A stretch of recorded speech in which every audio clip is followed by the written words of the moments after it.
Hello and welcome. This is Jen, and it's now the 10th stress management workshop for Leeds Beckett University for their fitness department. And oh, hello, hiya there. My name's Jen. Also, I'm getting my messages come through. Let me just pop that off. Yeah, sorry. My name's Jen, and on behalf of Leeds Beckett University, I'm here presenting today the 10th the stress management workshop. Sorry, my messages are coming through. I need to not read them. For Leeds Beckett University. So I've been here 10 weeks now doing this, and I really do hope you've been finding value from each one of them. They're very practical. They've all got a practical element in each one, and what I'll do for the next few minutes, I'll just signpost you back to the previous weeks should you want to bounce back. The links are below if you were to go down in the description box, tagged to this live video. But week number 1 was all about the Are You Stressed assessment. If you are stressed, then it's understandable, because obviously we're 10 weeks now into this lockdown, and it's quite challenging, and it's difficult, and it's very trying, a testing time for most, but in so many different ways. It's like we're all in this together, but we are all experiencing this in so many different ways, depending on who you're talking to.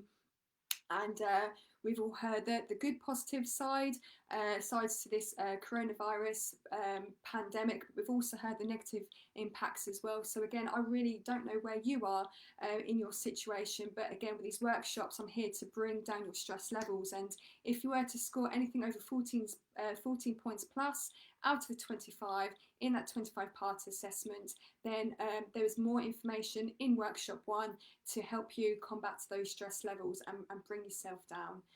Week number 2 is all about analysing your here and now. Again, a very practical tool where we basically went and analysed your life before the crisis, during the crisis, and where you want to be moving forward, onward from the crisis as well. So because the key is to really be aware and identify where you are in order to make change in the future, because there's been a lot of people that have actually said they don't really want to go into the job or the lifestyle they had once before, because in a time like this in particular, we all learn to slow down, don't we? So it's a great practice to become aware and what you want and what you don't want. And with that tool in week number 2, analysing your here and now, it would have been quite an eye-opener for maybe many of you, just to see where you're at, what you're doing now, and the change you can make moving forward should you want to. Week number 3 was all about your 4 mental states, because again, stress can present quite a few challenging experiences, and I try to just make it really easy for everyone and just talk about 4 generic states that you might find yourself in. I'm not quite a neuroscientist, but I have really struggled with stress in my time before the coronavirus, in my experience running businesses. So I try to categorise it into 4 to make it simple, and if you feel like you're experiencing more so the negative types of states, then there was tips and tricks and pointers in order for you to be aware of where you're at in terms of the states you're experiencing, and how you can actually make the change and change your state. That's week number 3. Week number 4 was practicing gratitude, and the science is with us on this one, and I very much enjoyed researching for this workshop in particular, because that there's just so many benefits and pluses to becoming grateful for the small things in your life. When you're stressed and you can't see the wood through the trees and everything's just just frantic and intense, it's a good practice, I think, and I do this now every day with my little boy who's 4, every night before we go to bed. But it's just always good to just find at least 3 things that you could be grateful for in the day that you've just had. Either write them down, talk them out loud with someone, or just to yourself, and it really can bring down your stress levels, and it's been proven scientifically to help with your sleep as well. So I know there are a lot of people who have experienced sleepless nights in the last 5 to 10 weeks that I've been in this situation. I know that I've not usually struggled with sleepless nights since my troubles with stress about 4 or 5 years ago, but I have noticed over the last 10 weeks there have been a few periods where I've been quite restless at night. So gratitude is supposed to be there for you to make yourself happy. It's supposed to improve and enhance your happiness feelings, and also improve your sleep, the science. Okay, so that was week number 4. Week number 5 was 25 self-care tips. Again, it was very practical and a lot of information, but again, I was just suggesting you maybe choose maybe 3 to 5, ones that you can just go grab whenever you feel like you are experiencing the stress, whatever that might be for you. Very, very easy to implement some of them. Others would have required some planning and time in order to implement into your life, but yeah, very good for you to just really put self-care and you in the front of everything that you do, because if you're well, everyone else around you is well as well. So if you're feeling stressed, then definitely go to that one. Week number 5, 25 self-care tips. Week number 6, personal development. And really, in a nutshell, what we've been discussing up until that week was really personal development in itself. A very good thing for people to embark on as a thing, you know, to do in your life. Nothing was really spoken about in my experiences growing up in school. I didn't really understand or know about personal development, but as humans, we've just got this need to forever grow and to enhance ourselves in order just to strive and be the best that we can. So it was really a workshop about really what the concept of personal development is, and like what you can actually do in order to improve the areas of your life. So that was a really good week. Week number 7 was 13 fast and effective self-development exercises. So again, going into more detail about personal development and the benefits it can bring into you in your life, you know, with regards to your health, your work and relationships, and all the other fun stuff in between as well. So it's always good, I think, to continue with personal growth. Week number 8 was the difference between stress and anxiety. Now, just in a sort of like nutshell description here, stress and anxiety are 2 different things. Stress is a very normal reaction to triggers that you might find yourself experiencing on a daily, weekly basis, but most people, and it's a very natural thing for you to experience, by the way, stress. It's what we're supposed to experience, you know, to maybe move out of the way of a car or a lion, even though we're not surrounded by lions anymore. But it's a very old school ability for us humans to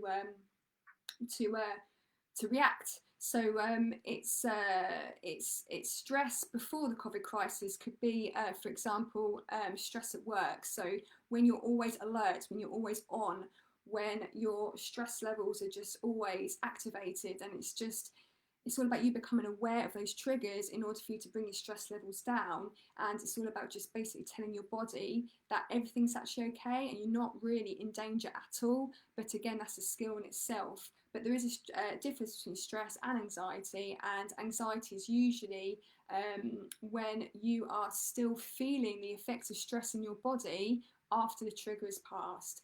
So some people have actually experienced anxiety for the first time in their life when it comes to this crisis that we're in.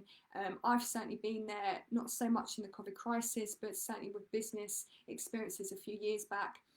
And yeah, there is a difference there. So if you feel now that after about 6 weeks now, obviously we're week 10, but after about 6 weeks and you're still feeling the effects of the negative impacts of stress on your body, on your health, then that is when you need to start really implementing those self-help tools, because it's more likely anxiety that you're experiencing, which is harder to shift, harder to combat, but certainly not impossible. But it's just obviously with, you know, daily practices and dedicated, you know, self-care that you can actually help alleviate your anxiety.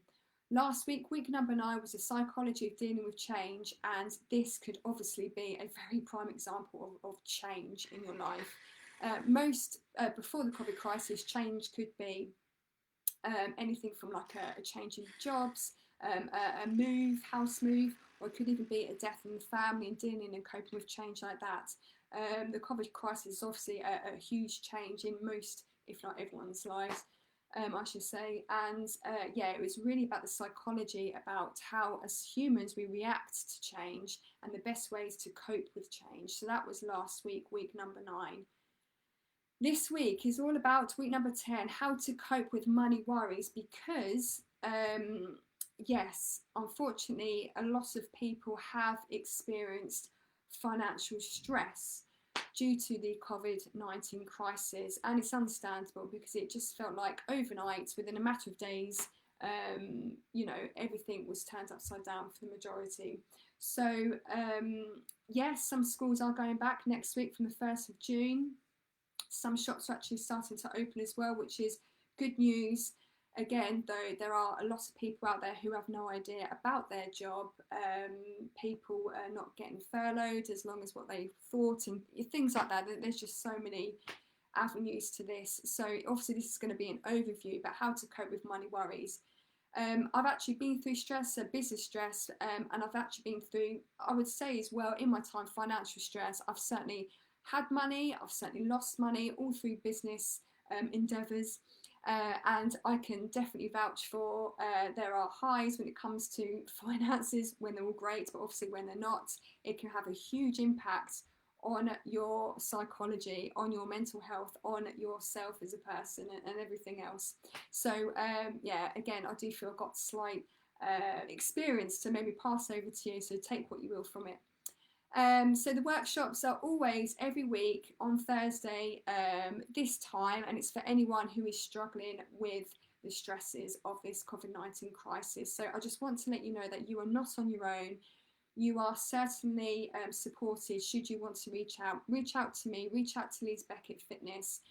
Stress can come in and sort of present itself in so many different ways to so many different people, and it's not a one size fits all. So if you're really struggling, then please just let you know that these workshops are here to help you, and you've got a contact should you need it. So if you're still feeling like panicked and you're still resisting the change ahead, and you're feeling doubtful and you're worried and you're confused about how your future is going to be like, and you actually are experiencing more anxiety now than stress, then feel free to maybe go back to one of the workshops that resonates with you at this particular time. Some of these workshops might depend on your your situation and how you've maybe dealt with stress in the past. Some of these workshops can be or seem to be quite self-explanatory, but again, when you're stressed, you can't seem to see the wood through the trees, and sometimes just good to check back in, go to a workshop that resonates with you, and then you can just maybe start implementing the change. And it doesn't have to be a huge change, just a few changes here and there can really make the difference. And I want you to feel like you can move forward with stuff. I want you to feel like you've got some hope for the future, because 10 weeks of doom and gloom is hard for anyone's motivation and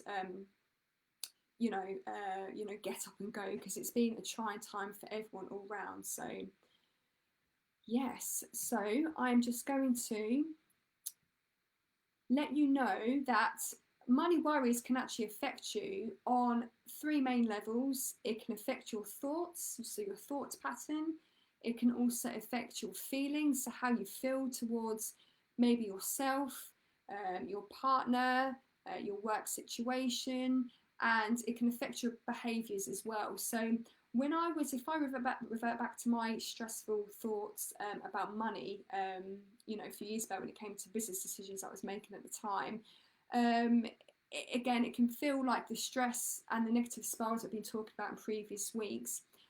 If you can just, all you need to do really is to become aware of that negative spiral that you might feel your head is taking you down.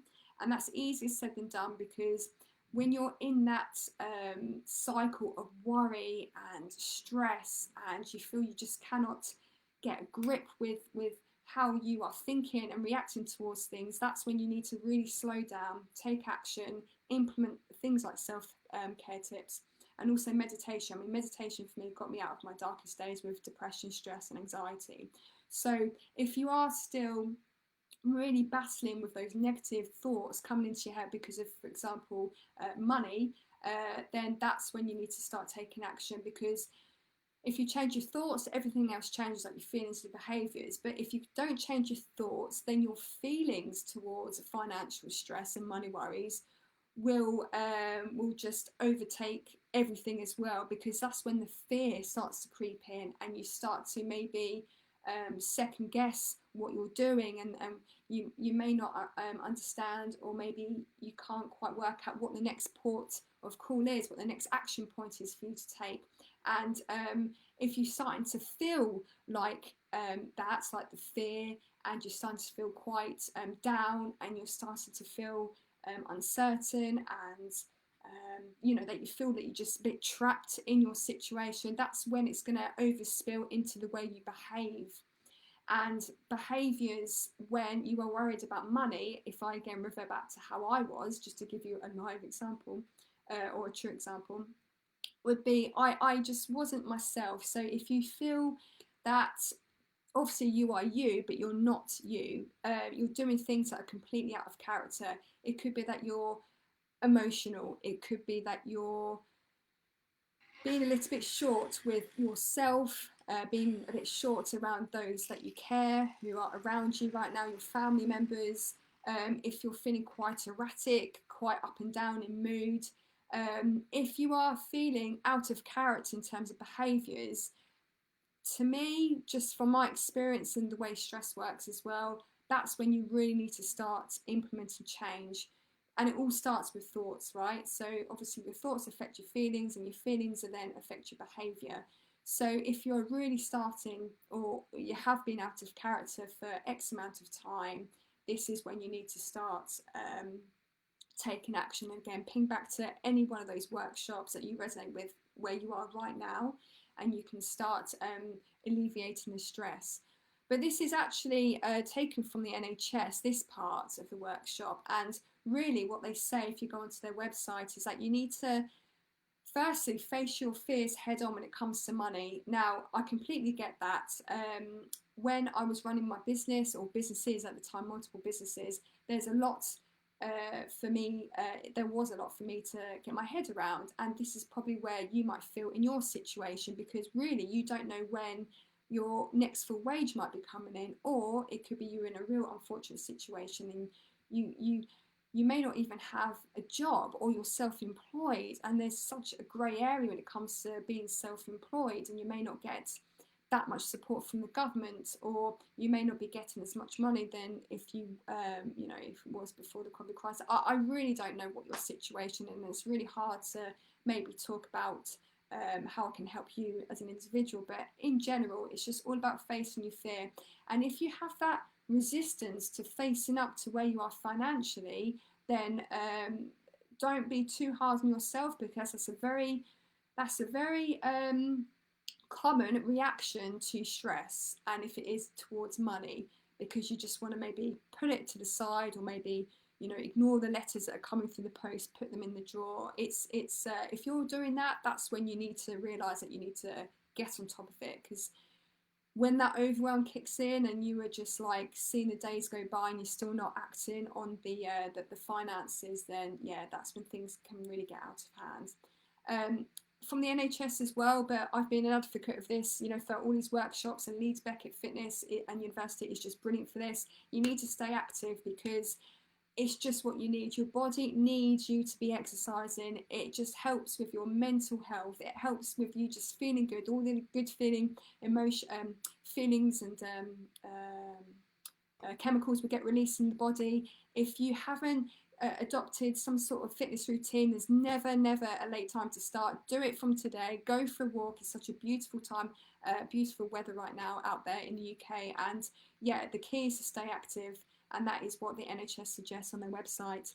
And a routine, us human, we crave routine. We really do. We may not know it, or may not admit it, but we really do function very well if we have routine in your life. And they say, do not give up on your daily routine. So if I was to invite you into my world for a snippet of a minute or so, I've always kept a routine with my little boy Oscar, who's 4. It's been Joe Wicks at 9 in the morning. It's been like writing 10 lines every day up until about 11. We'll then, get ready for the day. We'll then, have a shower and whatever about 11. And then usually about 12 to 1, we'll have a little bit of lunch. And I usually have been going out between sort of 1 one-ish for like an hour or so, you know, getting in our daily activities, so walking and stuff. So that's just been my saviour, and I know it's been his saviour as well. So routine is key. It's what the NHS display as advice on their website, and it's certainly what I can suggest to you as well, just to give that bit of structure. And to NHS as well, the advice there is do not drink too much alcohol. That would obviously relay onto other things as well, like, you know, maybe drugs, or, you know, naughty things maybe. Even though alcohol's not naughty, we certainly do need an escapism, and if that's your thing, then absolutely fine. There's no judgment here at all, but they're just suggesting not to, you know, have that get out of control, because that's just something else that you need to maybe get on top of. So that's their point there on their website. But if you were to maybe grab your pen and paper, if you are really interested and serious about getting on top of your finances, because I've got this from, what was the resource? I can't remember now. But when I actually found this as something to use for this week's workshop, I've actually been through the process myself without realising, but this is just like a nice step-by-step, 8-step process in order for you to essentially, to manage your money situation in the right way. So 8 steps, if you just want to maybe again grab a pen and paper. The first step is really, really important, and that's to understand your expenses. So as most people don't like spreadsheets, I've done it before, I still do now when it comes to running my businesses, but basically get a spreadsheet, get on that Excel, and write down all of your monthly expenses. It's a little bit of a ball ache to do this, but when you actually get in flow and you write everything out, that wave of relief will just like sweep over you, because you feel you've got more control already. So when you know exactly what is going out, then you can start to, which is step number 2, understand your income, because you need to know the expenses going out and income that you're coming in order to 3, create a budget. So hopefully you have had some form of income. I mean, again, it's hard. I don't know your situation. It's tough. Everyone's situation is different. But if you were to understand your expenses and then your income, and then you can budget accordingly. So most people, let's just say you're furloughed, but we haven't obviously been able to go out. Things like your expenses of petrol have probably come down because we haven't been able to use the car, or it might be that you haven't used much money towards entertainment, or you know, things like that with the family that do obviously clock up in expense each month. Maybe if you are financially struggling right now, it's with those expenses that you would usually have that you could obviously put towards, you know, a budget in order to weather maybe future months. Again, I don't know what your situation is. It's hard to really discuss exactly what it might be for you, but you can only budget if you know your expenses and income. So just try the best as you can in your current situation and create a budget around it. But even just the practice of doing this, actually put pen to paper, obviously figures on an Excel sheet, you will start to feel that control come back if you are feeling a little bit out of control when it comes to your finances. Number 4 is consolidate your debt. Now, I've had loans before for business, so there have been times where I haven't been able to make payments when I've been expanding businesses and over the years, and you know, a long story there, but don't ever think that you can't pick up the phone to your creditors and ask for a payment break. I mean, most people, I think, have already been offered, if that's your case anyway, a 3-month holiday break in payment when it comes to your mortgage or your rent or whatever it is that you may not be able to afford right now. And if you haven't, then you are more then you can definitely just make a few phone calls and you will be able to, I'm sure, get a break in payments. If you are struggling with your mortgage right now or struggling with paying you know, for your rent, then speak to your landlord, speak to your mortgage lender, and I'm sure they'll be more than happy to give you at least 1 to 3 months of break. Again, don't quote me on that, but it's just what I've been hearing, out and about, and I know that's what's happened to me in another period before the COVID crisis in my sort of business situation, so that's fine. Number 5, as a step, is in order to manage your money in the right way, is to slash or remove unnecessary expenses. So again, we've probably realised we haven't been spending out on main things like petrol. We probably haven't been spending any money on clothes. You might be doing some online shopping now, but you know, you catch my drift. There are some unnecessary expenses if you're struggling with money right now that you probably haven't been able to spend on anyway. So it's probably done you a favour in that area. But if you can think of any types of expenses that you can slash, remove, then you can do that, and that will help. Number 6 is create an emergency fund. This whole rainy day situation, and I get that, and not everyone's good at saving. I've always been really good at saving, and I know people in my inner circle that haven't been very good. So I think it just depends on you as a person, and you know, your conditioning growing up or your upbringing or whatever. But some people are not very good. But I always suggest it, because if you are operating anything, whether it's a business, whether it's you're managing your finances, or you're in doing a project right now, whatever it is, if you're operating from a place of abundance, in this case a financial abundance, then everything else will feel easier for you, because you can relax. Because if you are doing anything from a place of lack or scarcity, that's when the stress can really start creeping in and even take over. So yes, I am a big fan of having, or suggesting you have, an emergency fund. Not so much, you know, for a rainy day, but you know, just so you've got money that you can go grab should you need it. So always worth, I think, investing in that. This is definitely a tip that the millionaires, if you read any of the business books, would always say. Save between 10 and 20% of your income each month. And I would suggest that you do a direct debit each month to an account you can't touch. So then you know it's building, you know, into your future. That might be hard. You may not be able to right now afford 10 to 20% of what you're getting right now in terms of income. But again, moving forward, this is something you might want to practice. But again, it's that idea of, like, you are coming from a place of abundance if you are knowingly having an account that is, you know, stocking up with cash, which is nice, and then you can use that for what, a mortgage, or a business project, or whatever it is that you have going on in your life, your goals, dreams, and you know, ambitions. But that's always a good tip. And yeah, number 8, as a step, the last one, review and understand your credit report. Again, it's something that most people just don't want to do, or they can't be bothered, or they don't really find the motivation to understand. But again, once you understand how your credit file works, what you can expect from the report, you can then obviously use that towards going for credit. So in any situation you might find yourself in, you can, I'm sure, can always manage your credit file and get credit should you need to.